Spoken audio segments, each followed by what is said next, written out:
my mouth. No, what am I saying?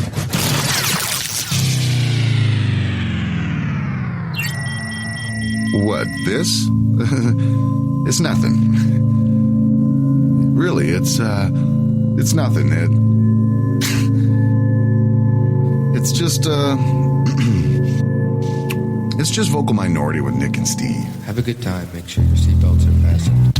Okay, you little bastards. The time has come. The moment we've all been waiting for. It's the Vocal Minority with Nick and Steve. Let's go. We've been ready to go for a couple hours. We were excited to get in here today, speak to the masses, for crying out loud, the minority that you are. I'd say we've been ready for about 25 years now, so we're primed. Yeah, I would say that's true as well. The Vocal Minority with Nick and Steve, welcome to the podcast, and thank you for being here. Yeah, hey, what do you know? We got a website. It's called thevocalminority.net. And we got social medias. Oh, boy, do we have social medias. And, we're on TikTok, YouTube, Instagram, Threadit, kind of, Facebook, and Blue Sky. Prominently featured. Blue Sky. I always freaking forget Blue Sky. Yeah. The apparent liberal version of TikTok out there. Or Twitter, sorry. But what were you saying? What's our bit? Where are we big and prominently displayed? Oh, right there, that thing. See what I'm pointing at? Okay. Really American Media. You can find us on that thing as well.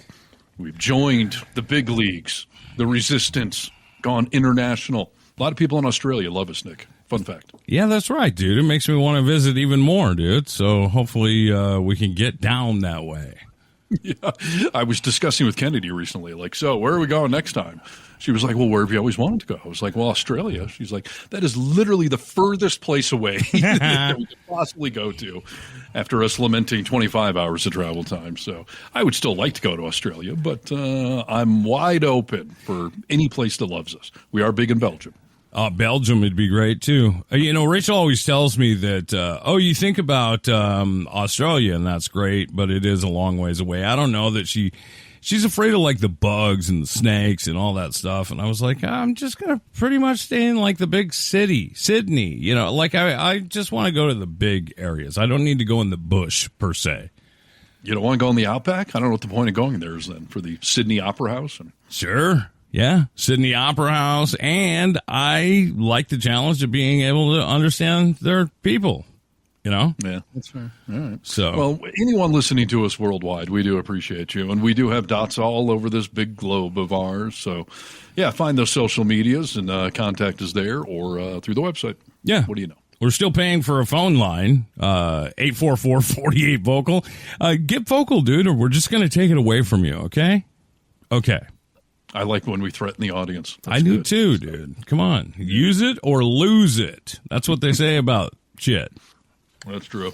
Yeah, so nowadays we're doing 2 shows a week. Every Friday you can catch us live on Really American, and that is our politically centered sort of show because politics is crazy nowadays, and we're talking about it. But this is what we're, calling our fun show, our pop culture show, our conversational human being type show. Yeah, I feel like if we call it a fun show, then people won't think our Friday show is fun. So, but this is the one where we can relax a little bit. On Fridays, we have to be very factual. I can lie to you on this program. I can tell you my penis is bigger than it is, and I would never say that on a Friday show. So that's the difference, okay? Yeah, well, the New York Times can't fact check that one on you, but our political stuff can be. So yeah, but yes, it is the fun show, and Nick and I did just travel the world and got to see all sorts of different types of people out there. I will say that trip did make me question the concept of American exceptionalism. I know we're a great country, and I know we have some good things going on here, but we also have a ton of bad things going on here. And when I do travel like that, I start to see is that country really different than us, worse than us? Are we really better than them? And I find that to be highly debatable. Yeah, one of the things that you talk about is when we talk about other countries, you always talk about everyone loves America for our pop culture, movies, music, stuff like that. Well, here's the good news, dude. They have so many other things right in other countries. So, and I can catch all the music and movies from here. You know what I'm saying? Yeah, no, that's fair. And it does show you, too, in a lot of ways, people are people. Although I have to say, and maybe this is just where we were or how I observed life, but I did not see a lot of obese people in Europe. And specifically where we were in Greece, I saw a lot of beautiful people. Yeah. Is that just me picking and choosing, or do people seem, not overweight and better looking? It's kind of funny, dude. Now, I didn't think about it. I mean, obviously, I thought about, like, this country is full of beautiful people, but they aren't all beautiful. But the ones that are beautiful are freaking beautiful. You're right, though. I don't remember seeing a lot of overweight people. And when I did see them, they were Americans visiting, Yeah. When we finally got back to Chicago, the airport anyways, I immediately noticed the difference. Bunch of overweight people walking around this airport where I really did not see that for 2 weeks. Well, think about this, dude. This is the first time I'm thinking about this. There was at least 2 or 3 times during the 2 weeks we were there in Greece where somebody at a restaurant said, "Hey, big boy," or, commented that I was a bigger person, or oh, when we went out to dinner the first night, I asked the waiter, like, "Will you help me pick out my food? Like, I want to eat what you would eat." And he was like, "Yeah, you and I have something in common," and started rubbing his belly. So, they commented on that shit where I don't get that in America because I'm just one of the many, Yeah, no, for sure. And I did notice they say people in Europe will never ask you what you do for a living. No, nobody asked me once, neither of us. I didn't hear any of us get asked that. And we were chatting with locals here and there, and yeah, no one ever asked that question. Yeah, which is so funny, dude. Does that make you think we've got a broken and bent, what do they call, burnout culture? Is that what they say? Yeah, I suppose. I don't know if it's a good or a bad thing. I mean, none of our identities should necessarily be tied to what we do for a living, but I do think it tells you a lot about a person. I usually am curious what somebody does. But, yeah, no one asked, and I didn't ask anyone there either. Didn't want to stand out like a sore American thumb. Right. It's funny that you mention it because I don't think Rachel would mind me sharing this. I know that she's been going through in therapy as of late. Just had the question in mind, I'm trying to figure out where my life is. If I take that I'm a lawyer away and my work and what I do for a living, if I take it away, who am I? And she's really kind of questioned it because we do wrap so much identity into what we do, Yeah.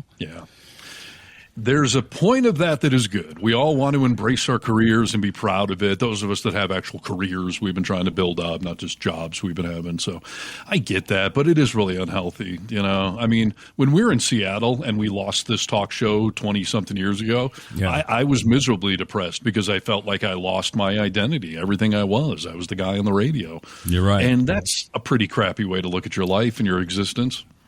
It is. Yeah. No, I struggle when Rachel says that. To me, you're so much more than that. That's not number one on my list.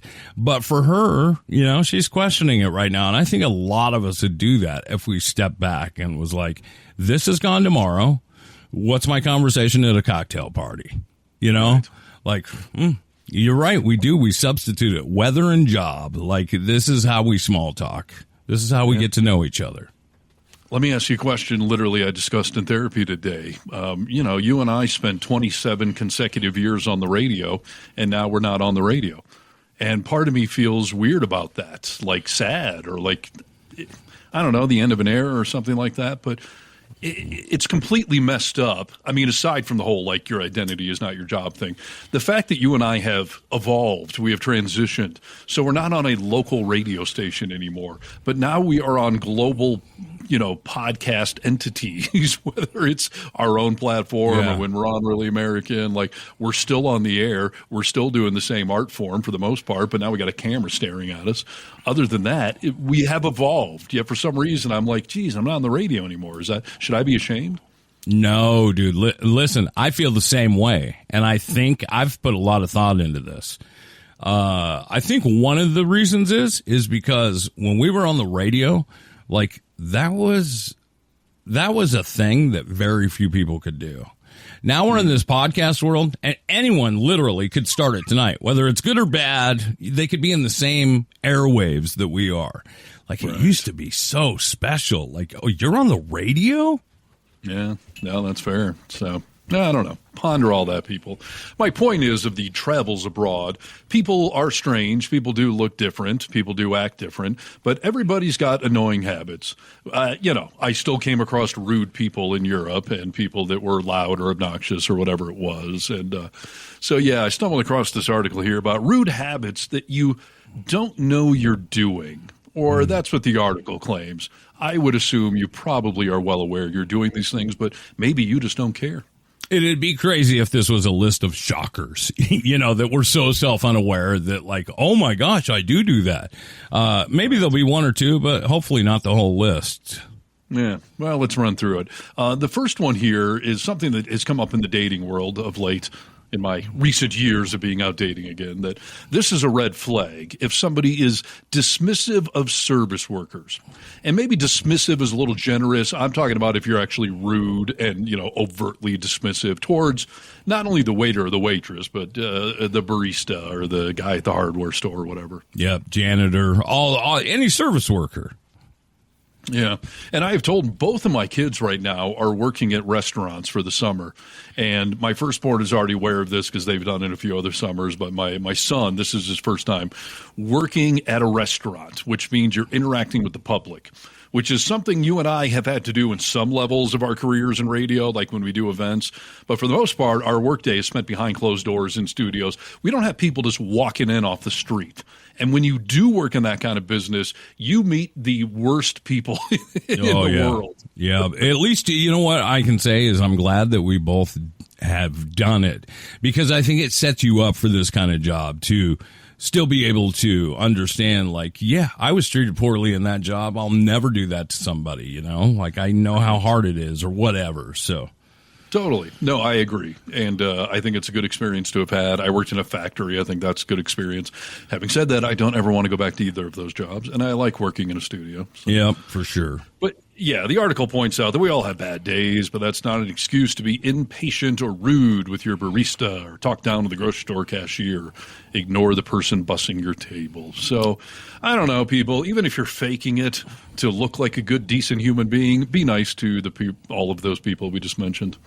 100%. It's funny that we were just talking about our travels and how different we can be culturally. When we left one of our destinations, we were getting ready to get on the ferry, and I was in line. The people in front of me were from Germany.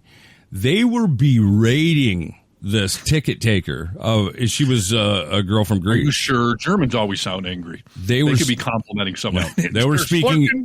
They were speaking in English, and I understood every word of it. But they were from Germany, and they were just I was like, at one point, I was like, I've got to get on this ferry, dude. Please hurry. Like, if you're going to be Raider, do it quickly. But they just kept going. So after they left, I said, that was unreasonable. Like, you're doing a good job. It's not an easy job. I kind of gave her a little pep talk, and she was like, thank you for saying that. Like, I don't know what they were talking about. That happens for people in the service industry every day. So freaking be nice, dude. Yeah, no, for sure. My son, he's working at a pizza place up at the lake for the summer, and he's kind of bussing tables and running food out from the kitchen, as being a general helper. And I don't remember what it was, but he was telling me some customer had a complaint, like the items were wrong on the pizza or something, where my son was like, oh, yeah, no, that's a problem. Let me fix that for you. So he went back to the kitchen, told the boss, issue over here. And so the boss went over to that table and went off on the customer, blaming the customer or, whatever it was. And, berated the customer, left. When the customer walked out of the restaurant, he pulled my son aside and gave him $5 and said, I'm sorry, you got to work for that a-hole. And then wow. walked on out. Is he an a-hole all the time? Was that a bad day for him? Like, that's freaking crazy, dude. Who knows? I mean, it should be a pretty short list of times you're going off on the customers, especially if your coworker, my son, was like, oh, no, we messed this up. Let me fix it for you. Right. It's good that he knows that level of customer service already. Wow.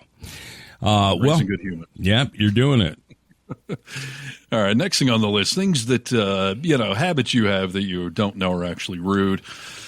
And this one is always evolving and is highly debatable. Using your phone in social settings. I think if you're in a social setting and you're sucked into your phone, if you're ignoring those around you, then obviously that's weird. I don't think it's bad to be checking on your phone. I don't think you have to scroll through Instagram or something, but checking on text or something, like I totally get that. And I also think if your phone does ring, a text does come through, maybe you see a news alert you want to read more about, I think it's fine if you tell the people around you, like, hey, I don't want to be rude. Just I need 2 minutes to check my phone or something. It's interesting that you took this from the list this way, because I immediately went to, it's freaking rude when people are watching TikTok with no headphones on, or I hate people talking on speakerphone. I thought about cell phone etiquette more than just like being on my phone around people, but everything you said's right, dude. I mean, there's some level of, hey, I got to check this, just be polite about it, I guess. Yeah. The people on speakerphone I find funny because a lot of people say that. It drives me nuts when somebody's sitting next to me on speakerphone.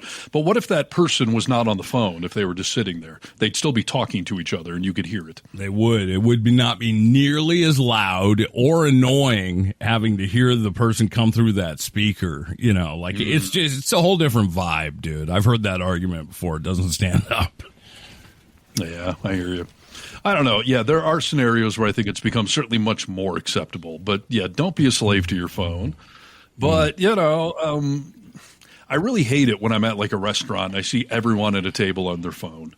And there's occasionally times where me and my kids will sit down and everyone check. I'm like, and I just realize we look bad. I know we're all not talking or something because we're on our phones. Like, I know we're all just going to check and be done, but it still looks bad and It drives me a little nuts. But because you're thinking about, people must be looking at us thinking, those pathetic people, dude, they're with each other and have nothing to talk about. Right. So then we go out of our way to be harmonious and bonding for the rest of the time. But yeah, careful about being on your phone too much.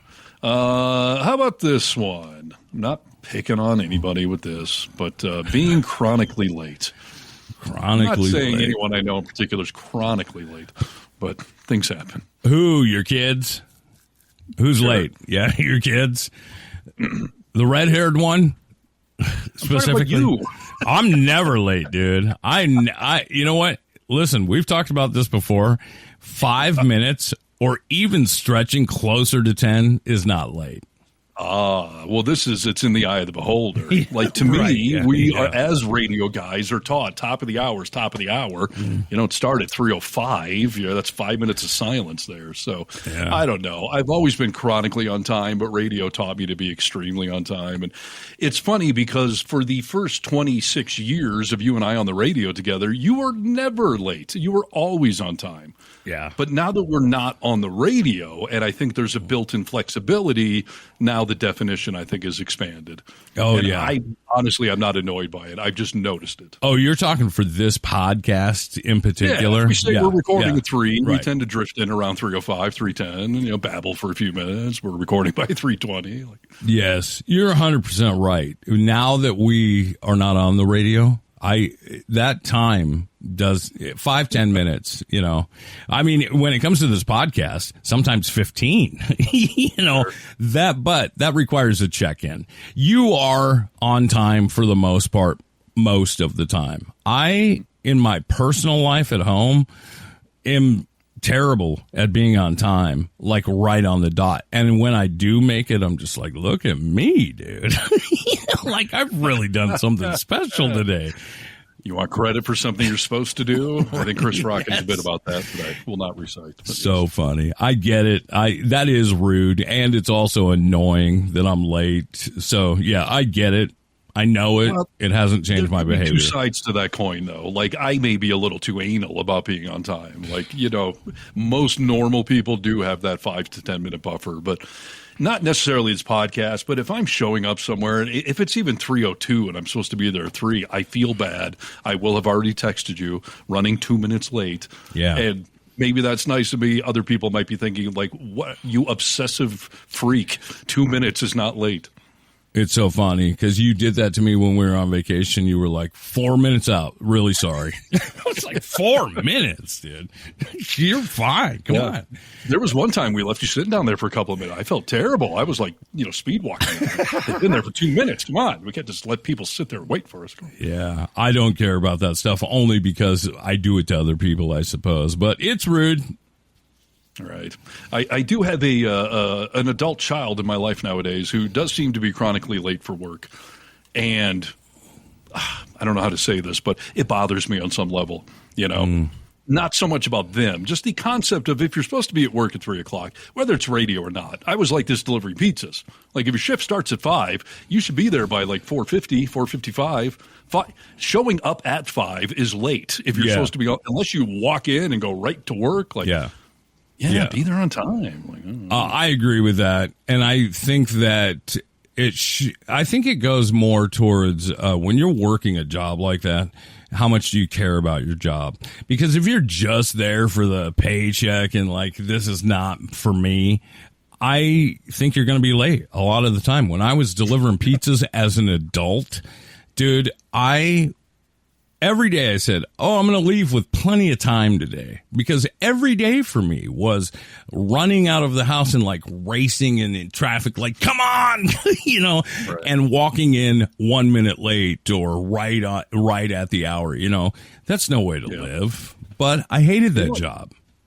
Right. No, I'm sure that's got something to do with it. The other thing I've noticed in my life, there's been, I think, one time where I lived within like 5 minutes of where I worked.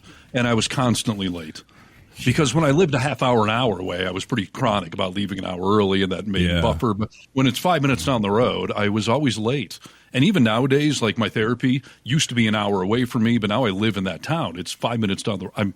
I go running in there 1 minute before all the time because I just can't get it in my brain that even though it's close, you still got to give a buffer. It's funny, when I worked for you for KRLT, I'm working from home. My studio is right down from my house. I did the same shit, dude, where like, I'm on the air in 5 minutes. I should probably head down. I still got to turn my computers on, and everything. So, yeah, I get it. Yeah, it's funny. Well, speaking of being on the radio and doing a podcast, next rude thing you may not realize you're doing is monopolizing the conversation. Which I say that because you and I are talkers for a living. I really don't do that socially. I have to consciously try to be a big part of the conversation. But I don't know. It's a pretty short list of people I've ever hung out with that truly monopolize it. But when it happens, I do find it annoying. Oh, yeah. It's really annoying. I don't hang out with people that's not true. I have some friends that one of them in the relationship does that when they're drunk. They just monopolize a conversation and speak loud, and it's mostly boring, because they're so drunk. I don't think that that's anyone I would normally hang out with, like, I give it a pass because you've had too much to drink. Like, I get it. But yeah. Do you ever think like, it's nice that they won't shut up. I don't need to contribute. I'm just going to sit here and stare into nothingness because I'm apparently not part of this conversation. Yeah, it's funny. I don't have that much self-control, and I can see you doing it. You'll give a quick couple of smiles and nods, and you stay out of the conversation. I've seen you do it before, but I don't have that much self-control. I mean, at some point, I usually end up being like, enough already, dude. I have to call you out. Yeah, no, that's fair. We talked about this on the political side recently, that Bill Maher, when he went and met with Donald Trump, I really feel like he got duped because Bill Maher said, we had an equal conversation. He didn't just talk about himself the whole time, whereas multiple people warned him, Trump will just dominate the conversation. He will talk about himself. I've heard other celebrities talk about how annoying he is to have dinner with because he won't shut the hell up. So I think Bill Maher got duped because Trump didn't do any of that stuff. But he's notorious for doing it, and I think it's on a long list of reasons why he would be annoying to hang out with. Yes, 100%. And Bill Maher 100% got duped, dude. I mean, from him not talking about himself to him saying, like, you have great ideas, like becoming somewhat friendly with him. Like, he completely got duped. Yep, I agree. All right, moving on. Habits that you don't know you're doing that are rude. If you don't know that you're doing this, and if you don't know you're rude, you might be some sort of sociopath. Cutting in line. Do people do this and think that's okay or normal, or not pay attention to the fact that they've just cut in line, whether it's at a movie theater, Starbucks, or Disney World? 100%, dude. You know where the biggest victims are in waiting to board the plane. Okay, so you remember, they rush up there, and you're already standing in one place, and you'll see a line start to funnel in front of you. That is the worst place to do it. I don't cut in line. I even have a hard time being like, hey, Rach, go stand in line. I'll go get this, and then I'll, meet you in line. And coming into line, the person behind me looks, and it's like, I didn't know there were two people in front of me, Yeah. But, yeah, those cutters at the airport are crazy, and it makes me so angry that I will box them out, physically. I'll get into it a little bit. It bugs me. Yeah, I am not a line cutter. I will do the save the line place. I think that's perfectly acceptable. But yeah, the aggressive merging or the sort of passive aggressive merging that happens when you're like, oh, I'm not letting you in here. I'm squeezing you out. Completely. The group standing next to me, they're like totally ignoring me, but I know they're staring at me to get in front of me, and they're having conversation with each other and slowly moving in front of me. I see what you're doing. It's not going to work. Yeah. We had a little incident in the, I think it was the Vienna airport. When we came home, we had flights canceled. And so there was a couple of airports we were sprinting through and rushing to get there. We got to the gate in Vienna, and they were starting to align to get, to get people boarding or whatever. And we were rushing. We just got our boarding pass. And I noticed there was a line, a gap, a woman standing there, and then people standing behind her. And at first, I walked in front of her because there was a gap. And then I noticed, there's a whole line behind this woman. So I turned to the woman. I was like, I'm sorry, are you in line here? And she says, yes, I am. I'm like, oh, my bad. So I went behind her, and I got back in the back of the line. For the next minute, the line in front of this woman kept moving forward. The gap kept getting bigger, and she never moved.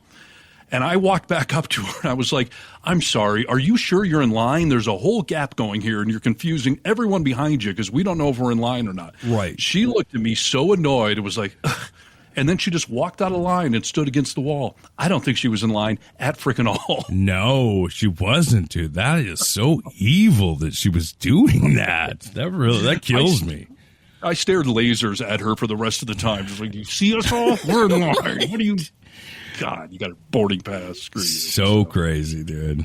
So, yeah, don't cut in line. It's insane. No cutsies. How about this? Not respecting people's personal space.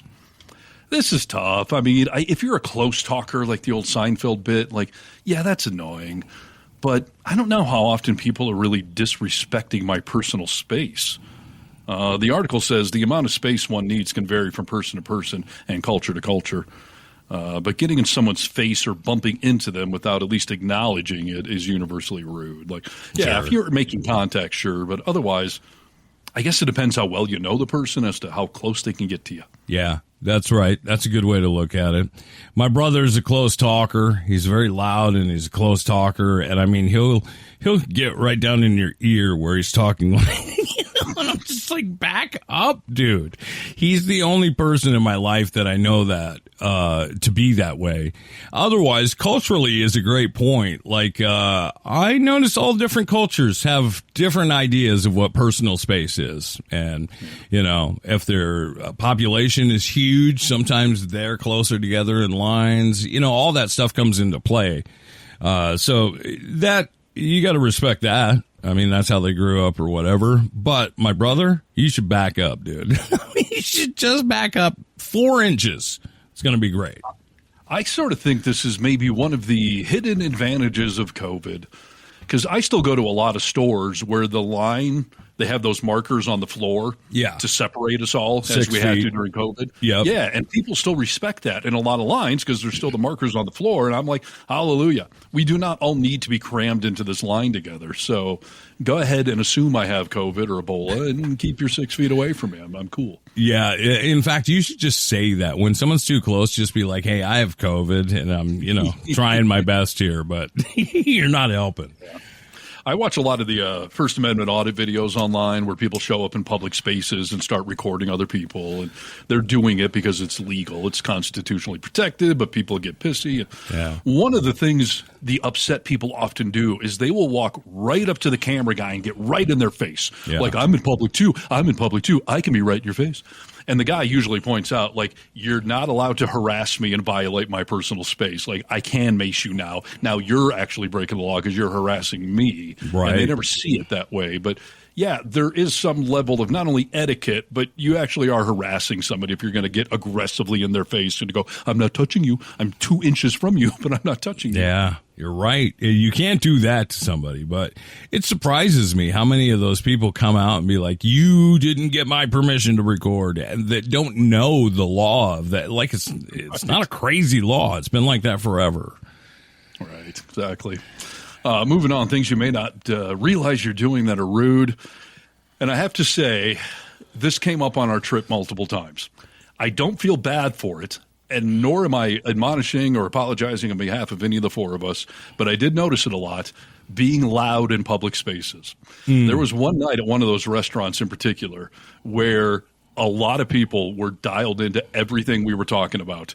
I saw their reactions. I saw some eye rolls. Like, you and I have loud voices, and I think each of our significant others is naturally loud. Yeah. And Kennedy certainly acknowledges that she's loud in public, but there was that one night, whatever restaurant that I got that skewer hanging down from, 2 tables beside us just kept looking at us like freaking Americans. Take it down a notch. Which restaurant was it?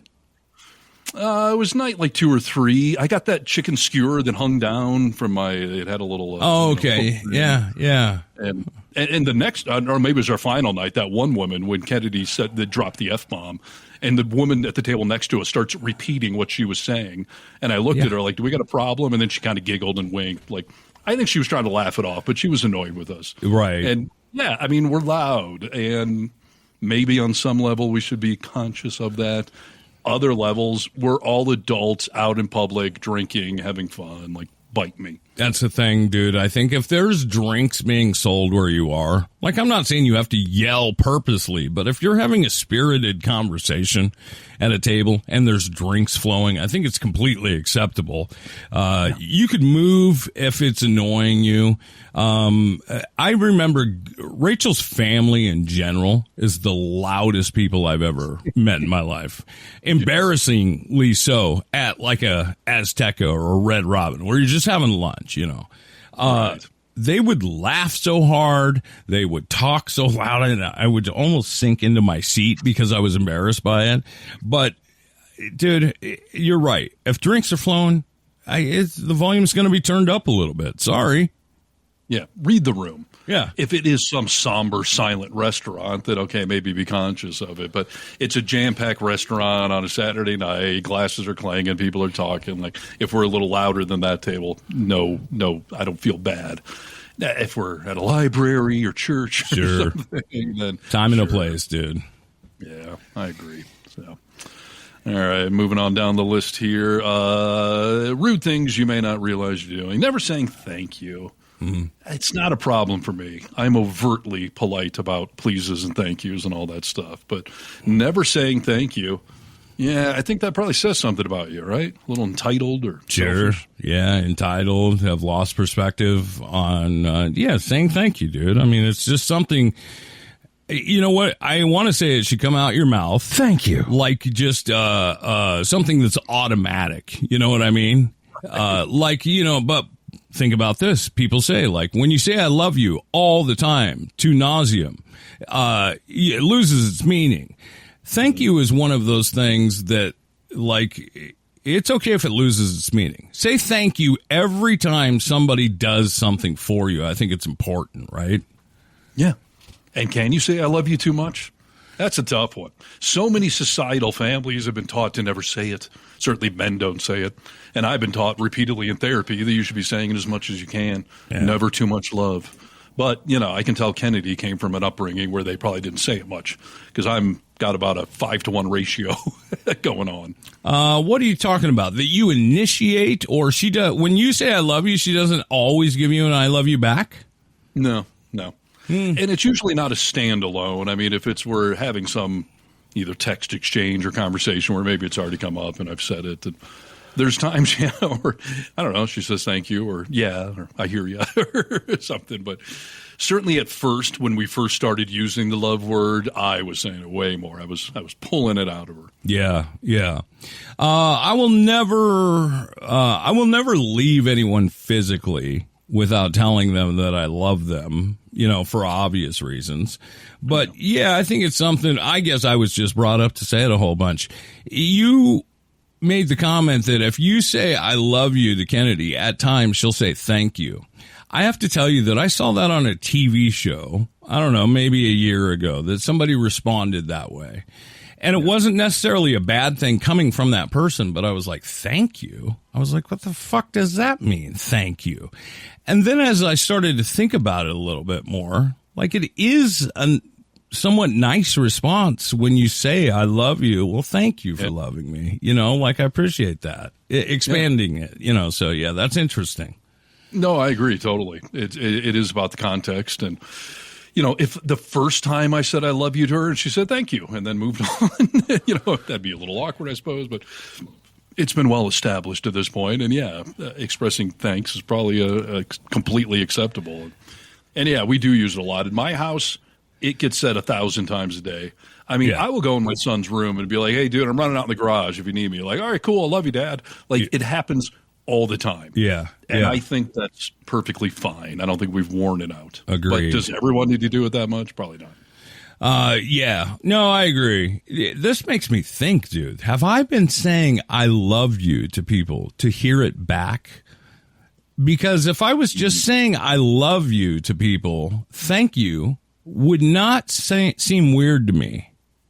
If I was actually just telling you I loved you, am I saying it to hear it back? Maybe. I don't know. That's I'm going to think about that, dude. Yeah, talk to your shrink. Get to the bottom of that. Mm-hmm. This next one's interesting. Rude things you may not know you're doing. Interrupting. Now, obviously, in a lot of scenarios, interrupting somebody, of course, is rude.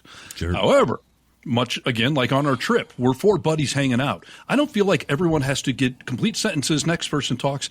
Like sometimes a good conversation is people kind of jumping in and adding on or assisting. Like a healthy little back and forth and knowing when to, let you chime in because I know you're going to give it right back to me. Like that's a sign of a close friendship. Sure. But it's overtly interrupting all the time. Sure. Of course it's rude. This is how I look at conversation, okay? If you and I are having conversation, for the most part, we should be on a highway. A 2-lane highway. When we're in a group, we're at a roundabout, dude. Just hop in when you can, because that's what keeps a spirited, good conversation going. If you step on me a little bit, it's completely different than if we were having a one-on-one. Yeah, sure. No, I mean, some interrupting is obviously, I think, a good flow, but it's somebody who's just doing it all the time is obnoxious. And this maybe is a little PTSD, triggers me of almost every fight I've had with any woman where I get accused of interrupting them because they go on some 4-minute filibuster covering 17 topics where at some point I'm like, I got to get in here. Like, am I part of this or not? Right. And I can't keep track now of the 7 things you already said that were wrong. Like at some point I feel, all right, I got to interrupt you. And I always get admonished for it, but I feel like I'm being tricked into it. I think that's a guy thing. I mean, I do think it's a guy thing because I get it too. I get that same stuff and feel the same way. One thing, this is what you got to be careful with.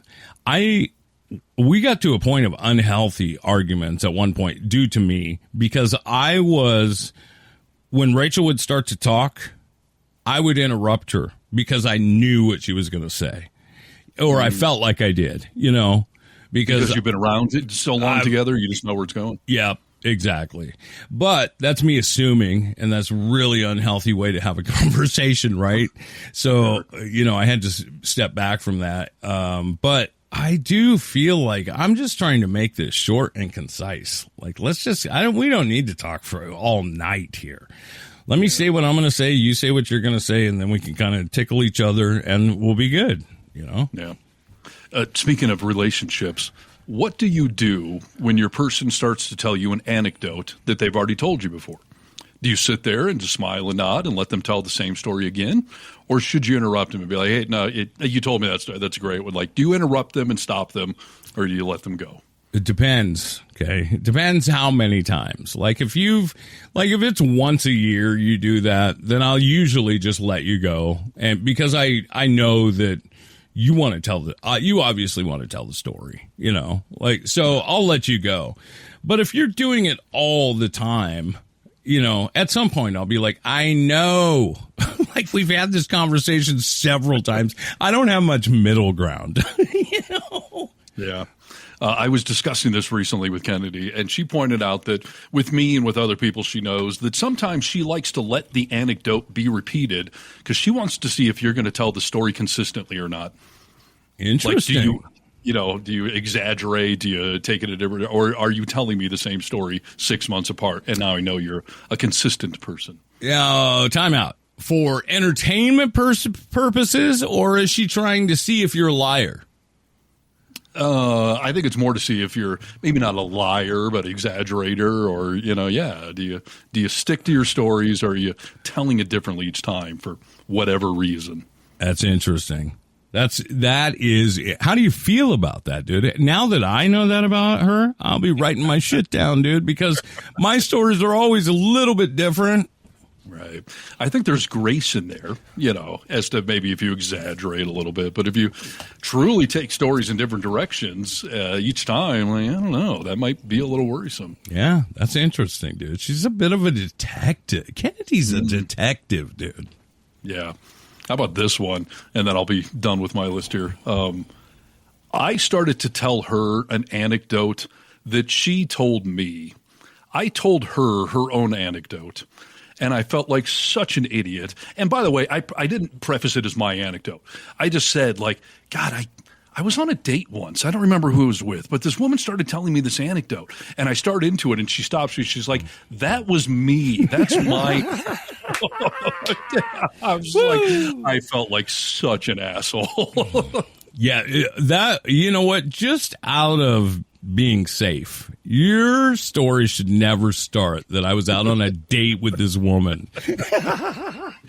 Yeah, it's tricky. I mean, this is the problem when you're at this age of life and you've had relationships. Like, I feel to some extent it's okay to say, my ex-wife and I were doing this once or twice. Sure. She's done that, my ex and I, but you don't want to do it all the time. But yeah, God, I felt so dumb. But it was, I tried to explain it like, well, hey, it was a good anecdote. I was telling it to you. I thought it was so good. So nice job. That's really funny. And you're dying inside. Yes. No, I felt like a total a-hole, to say the least. So yeah, there you go. Oh, that's a good one. Welcome to the podcast, by the way. This is the Vocal Minority with Nick and Steve. I've got another list here that I'm going to go over. Did your son just get out of school? Like have last day of school? Yeah.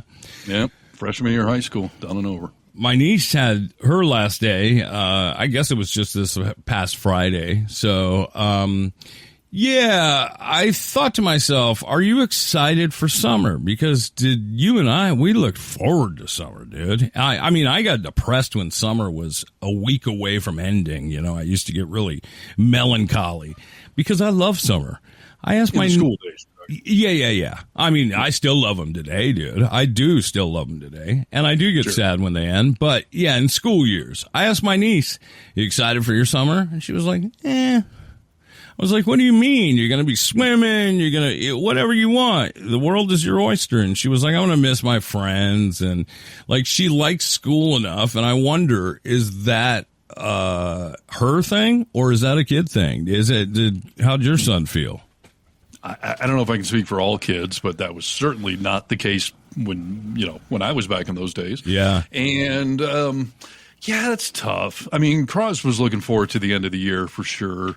But he's got a full summer of football camps and everything else. So I don't think he's feeling that separation from the school world and friends and all that stuff. But no, I mean, similar to me, he's not some huge fan of school. He does it, but I don't know that he loves it.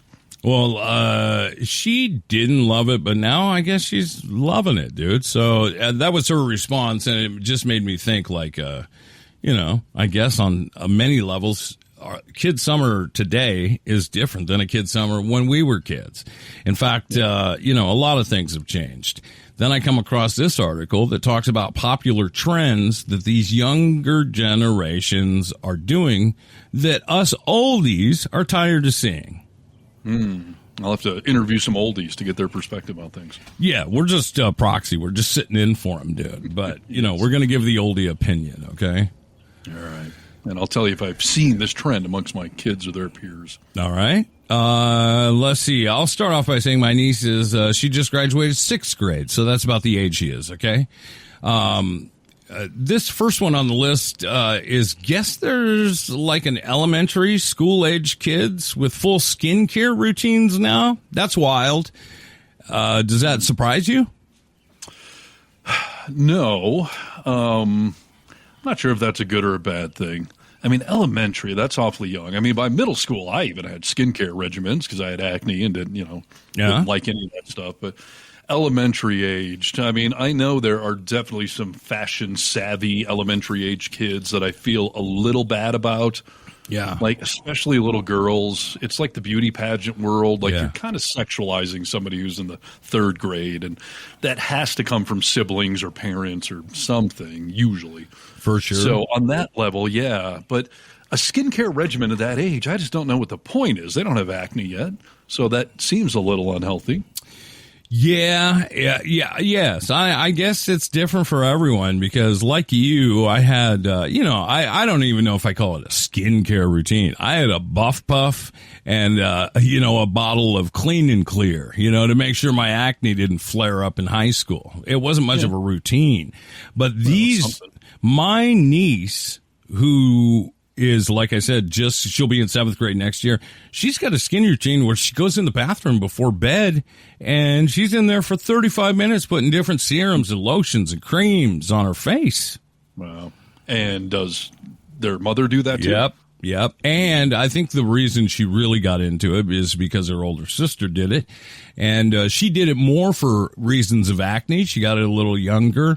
And I think she just kind of looked up to her. But yeah, everyone in the house does a skincare routine. So I guess it's where you grow up.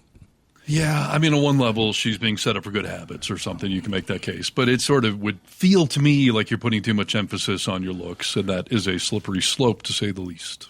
Or just go jump on that trampoline out there, dude, Right. I'll tell you, I have become very conscious of my skincare routine in the last several months because we're on camera so much nowadays. And I will admit, I haven't had to use it too many times, but I do have some makeup now. I had to go buy skin-colored makeup because if I get a blemish, I don't want that on camera for thousands of people to see. So I'll put a little dab there. You don't notice it on camera. It's like every TV news anchor guy. You put a little makeup on, but I only do it when I have an actual blemish. And I don't know why. I'm almost 50 and I still struggle with that. So I have gotten a little better about washing my face with, skincare stuff. I don't do skincare per se at the end of the day, but I do splash water on my face just I feel to get some of the oil and grease or whatever off. But I made a comment to Kennedy the other day that she looked at me a little sideways. I told her I am now changing my pillowcase every 2 days. I do not go more than 2 nights without changing my pillowcase. Because when I wake up in the morning, that thing is covered with saliva and oil and everything else. And since I started doing that, I have not had any noticeable blemishes. Interesting. Well, yeah, I guess it would help, dude. But every 2 days. I mean, what do you flip it one night, then wash it the next? I'm not crazy, Dick. I let it go, whatever side it's on for 2 nights. All right. But then, yes, every 2 nights now. How often do you change your pillowcase or sheets? The goal is to change them once a week. Sometimes that, stretches over into, I've gone 2 weeks before, but usually it's a week to a week and a half. Yeah. See, I definitely do my whole sheets once a week. And it's gotten easier because when Kennedy comes and goes is usually when I clean our sheets because they get gross. But the pillowcase, I'm doing every 2 days. I don't care if the other sheets can stay there for a week, but pillowcase, no. It's funny, dude. I just heard, you remember like a Mrs. Manners, or, they told you how to do stuff back in the day. You can write into the paper. There's some Mrs. Manners of the internet. And I was telling my mom about it because I read an article, and she said you should wash your pillowcase every 2 days. And I told my mom that. This is just recent. And, I was like, that's crazy, right? And she was like, I mean, yeah, I do it once a week when I wash my sheets or whatever. But I don't know, fast forward to 2 weeks later, she was like, I just can't get that out of my head that I'm supposed to be doing that every 2 days. I was like, yeah. Well, Miss Manners and Mr. Harness are on the same page, because it's helped a lot. That's all I'm saying. It's a new trend. So there is your health and beauty tips here on the Vocal Minority. This is an all-around show. This is a list of popular trends among younger generations that older adults are officially sick of seeing. Let's see if we agree. Young people seek information by watching TikTok content rather than Googling the answer.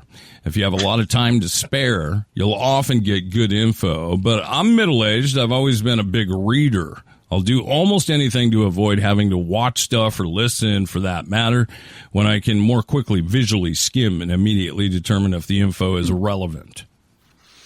I mean, I feel like that's splitting hairs. If you're going to the internet to get answers, which is perfectly acceptable nowadays, I mean, it seems more time intensive, and there may be a topic. I mean, don't get me wrong. If I'm looking up, how to change the water pump on my KTM, like, yeah, I want a YouTuber I want to watch somebody do it to get the answer. Sure. But if I just want to know what year is the Declaration of Independence signed, like, I'm not going to go watch a video to get the answer. Yeah, no, that's a good point. I guess, like I'll go to TikTok for information a lot of the time if I heard a headline of a news story, or even if, I'll do this oftentimes. I don't have a membership to the New York Times, so I can't read their frickin' stories, but I get their headlines. Sometimes I'll take that headline and search it in TikTok so I can go watch a video on it. I will do that. And everyone absorbs information differently, whether you read it in print or, you need to auditorily hear it or see it. So I don't know. Yeah, well, that's interesting. Funny, quick side fact to what you just said there. I recently, honestly, my dad got a subscription to the New York Times. And there's some option, I think, for like an extra $1 a year. You can add on an extra family member or something. So he gave me the other account. Nice. So now I do have access to the Times, which is, I have had the same problem you do. When we're doing show prep, you click on it, you're out of free article. I hate it. Yeah. So it's been really nice. And I have actually been reading the New York Times. But here's the funny thing. Both you and Kennedy are big on Wordle, which is on the New York Times. Yeah. And occasionally I start to feel guilty of like, yeah, you guys do Wordle a lot. I know that challenges your brain. I should really try harder. But the other day I had the realization, I'm reading the New York Times every day. I'm not playing the games. Like, which is actually better for my brain, to be informed on current events or to try to dissect what 5-word frickin' mystery word today it is? Oh, are you saying Kennedy and I are uninformed? Well, no, both of you are not. But as a general rule, what is better for the brain, to play the games every day or to read the actual articles in the Times every day? I don't have to answer that question because I do both, dude. I don't exactly. have to answer it. We're informed people. Yeah, we're very informed. I start to feel dumb, though, with Wordle. That's really the problem. Some days I nail that thing. Others, when I get anxiety when I get to that, like, fourth or fifth guess, like, I will feel like a terrible human if I cannot figure this out. It's coming down. Yeah. You'll get better. If you play consistently, you'll get better at it. Yeah, I mean, excuse me. That's the reason, the initial reason for me wanting to do Wordle, other than I think it's kind of fun and challenging, is to keep my brain spry.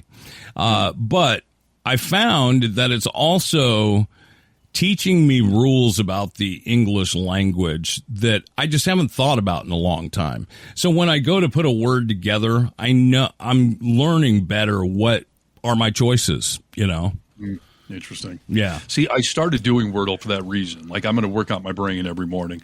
I didn't think I needed it, but now that I have failed at Wordle repeatedly, I feel like I'm a moron that definitely needs it. It's made me feel worse about myself. So I think I'm compensating by saying, like, well, I'm reading the articles, so look at me.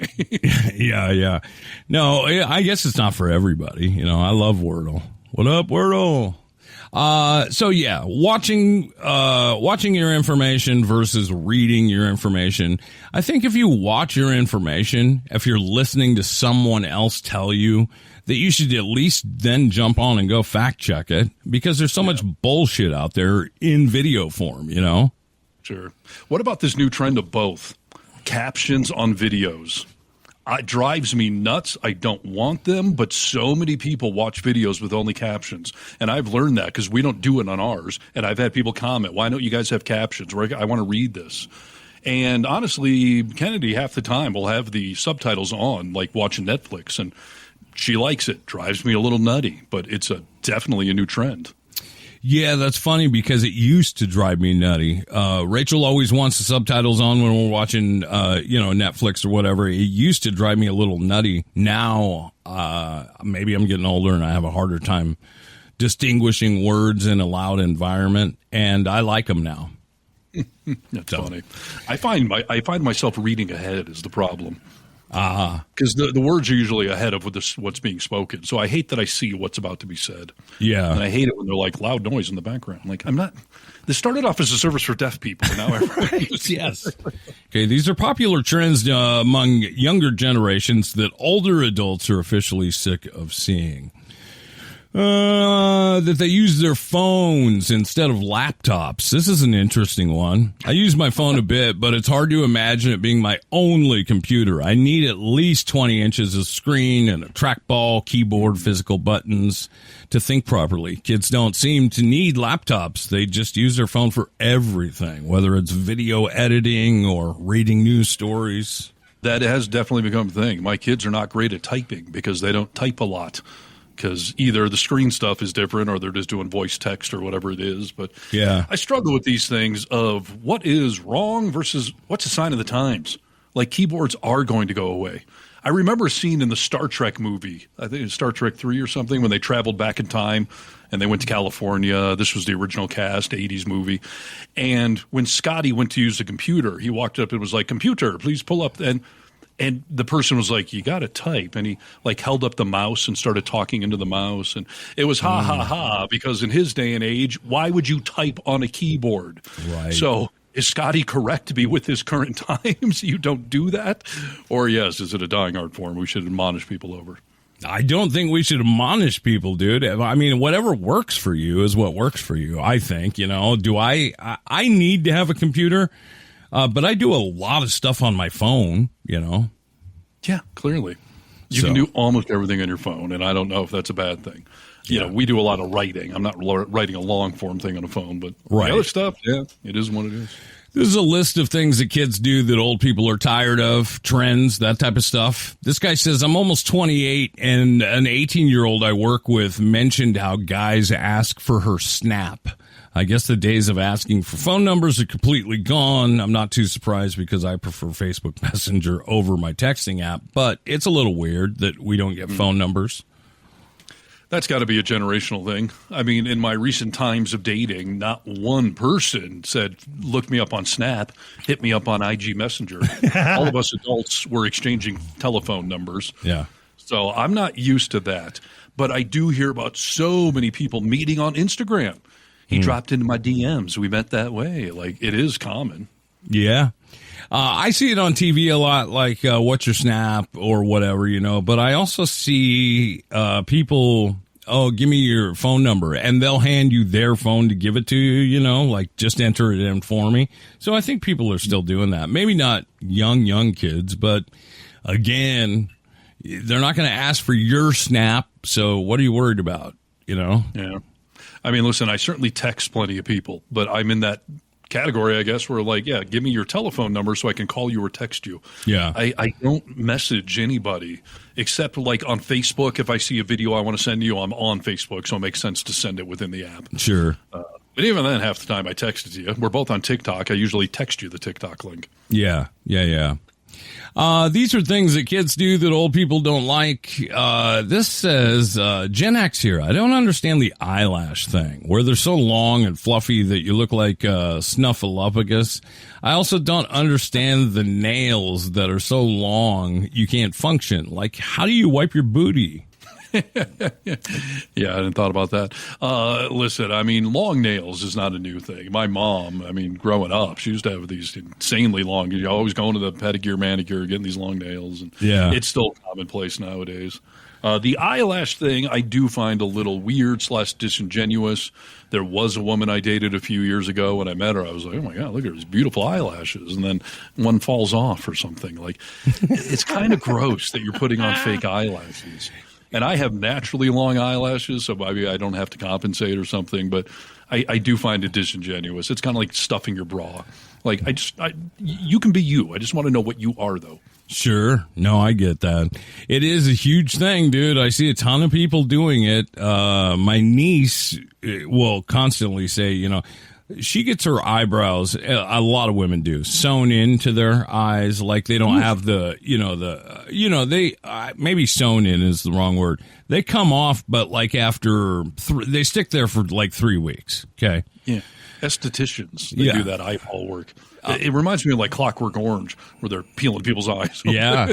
But she has said many times, like, if she hasn't had her eyelashes, she'll be like, oh, I just don't feel like myself. And I'm like, well, this is yourself, dude. You know, it's kind of weird and sad, but, you know, I guess do you. I don't know.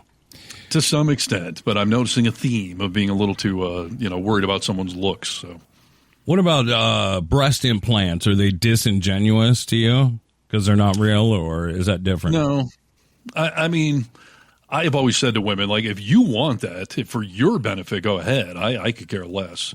But if you're going to do it, then do it. Like, stuffing your bra is crazy. But if you make them permanently stuffed, then at least you're permanent. If you're going to tattoo on the eyebrow, like, okay, at least it's permanent. I don't need to find it on my bedroom floor. What about shapewear? Does that bother you?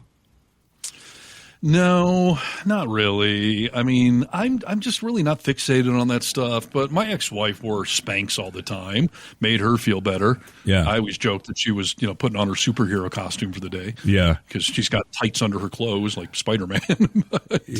Guys are wearing that shapewear now. Yeah, that I don't think I'm okay with. Yeah, be you. Yeah, just be you, dude. Come on. This is a list of trends of younger people that old people think are annoying. I find many younger people to be very fearful, hyper-fixated on the worst possible outcomes, even though the actual chance is so low it's not worth worrying about. This new trend of being overly fearful about things. Do you notice it? I notice it, but not as a new trend. I feel like that's a basic human nature kind of thing. Were you overly fearful in your daily life growing up? It depends what your definition of overly fearful. Like if you're constantly looking over your shoulder, constant paranoia, any mental health expert would tell you that's not healthy. But you and I have talked about future tripping a million times because my therapist gets on my case about that. So am I worrying about the worst case? No. But do I overly worry? Yeah. But I think that's human nature. I haven't noticed it being a new trend. I have people in my life where I'll notice, and these are kids, where I'll notice like constant thoughts of like, hey, let's go get something to eat. Well, what if the food is going to make me sick? You know, being fearful of things like that, like, hey, let's go to the store, or being fearful of something happening in the store. Like that's overly fearful, don't you think? I think that's paranoia. Or anxiety.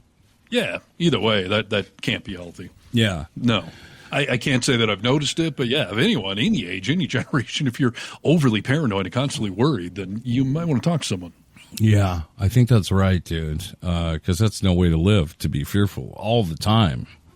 No. So there you go. Is there anything that you're annoyed with that I didn't mention today? Well, it's hard to prove a negative. I don't know what you didn't mention. So if I did mention it, don't say it, but say anything else. I'm very content with everything that's gone on. Okay, good. Hey, let's remind folks, Stephen, that, yeah, we are on the Really American Media platform live on Fridays on YouTube, 3:30 Pacific time. Check that out. Check out all the archived videos there, the other stuff we're up to.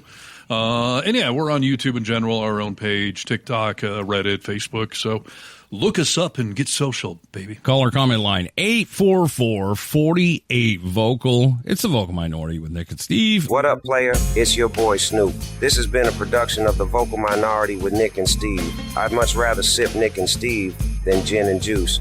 So roll yourself up a fatty and mentally process everything you just heard. It's all knowledge, son. Thanks for listening to the podcast. Have yourself a blessed day. Peace.